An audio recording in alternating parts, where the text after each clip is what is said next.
ನಾನು ಈ ಹೀರೋಗಳನ್ನು ಮಾತಾಡ್ತಿರುವಾಗ ಹೀರೋ ಹೆಂಡ್ತಿನ ಕೂಡಿಸ್ಕೊಂಡು ಅಂದರೆ ರಿಯಲ್ ಲೈಫ್ ಹೆಂಡ್ತಿನ ಕೂಡಿಸ್ಕೊಂಡು ಮಾತಾಡ್ತಿರೋ ಯಾವಾಗಲೂ ಆಶ್ಚರ್ಯ. ಗಂಡ ಸ್ಕ್ರೀನ್ ಮೇಲೆ ರೊಮ್ಯಾನ್ಸ್ ಮಾಡೋದನ್ನು ನೋಡಿ ನೀವು ಖುಷಿ ಪಡ್ತೀರಲ್ಲ. ಮೊದಲೆಲ್ಲ ಚೂಟಿ ಪಕ್ಕ ಕೂತ್ಕೋತಾ ಇರಲಿಲ್ಲ ಅಂತ ರೊಮ್ಯಾಂಟಿಕ್ ಸೀನ್ ಮಾಡಿದ್ರೆ ಪಕ್ಕನೇ ಕೂತ್ಕೊಳ್ಳಲ್ಲ, ಬೇರೆ ಕಡೆ ಹೋಗಿ ಕೂತ್ಕೊಬಿಡ್ತಾ ಇದ್ದ. ಬಟ್ ಆ ಪಕ್ಕನೇ ಕೂತ್ಕೊಂಡಾಗ ಅಂತ ಸೀನ್ಗಳು ಬಂದಾಗ ಮೊದಲೆಲ್ಲ ಚೂಟಿ ಕೆಂಪು ಮೊದಲೆಲ್ಲ 35 ವರ್ಷ ಆಗಿದೆ ಮದುವೆ ಆಗಿತ್ತು. ಅಲ್ಲ ನನಗೆ ಈ ಅನುಭವದ ಮೊದಲು ಅಂತ ಹೇಳ್ತಾರದು. ಸೊ ಆವಾಗ ಇಲ್ಲೆಲ್ಲ ಕೆಂಪ್ ಮಾಡಿರ್ತಿದ್ದೆ ಮನೆಗೆ ಬರೋ ಅಷ್ಟರಲ್ಲಿ. ಬಟ್ ಈಗ I think it's passion profession, ಅದನ್ನ ಅಷ್ಟೇ ದೃಷ್ಟಿನಲ್ಲೇ ನೋಡಬೇಕು ಅನ್ನೋದನ್ನ ಅರ್ಥಕೊಂಡು.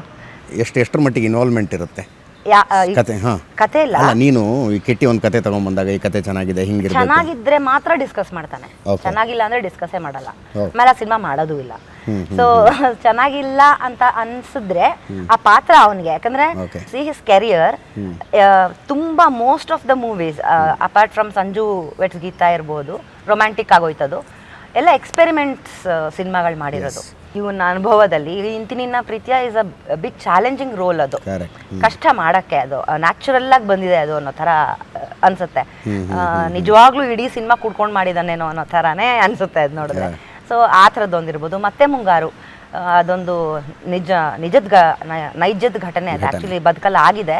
ಆ ಪಾತ್ರ ದಟ್ಸ್ ಎಕ್ಸ್ಪೆರಿಮೆಂಟಲ್ ಅಗೇನ್.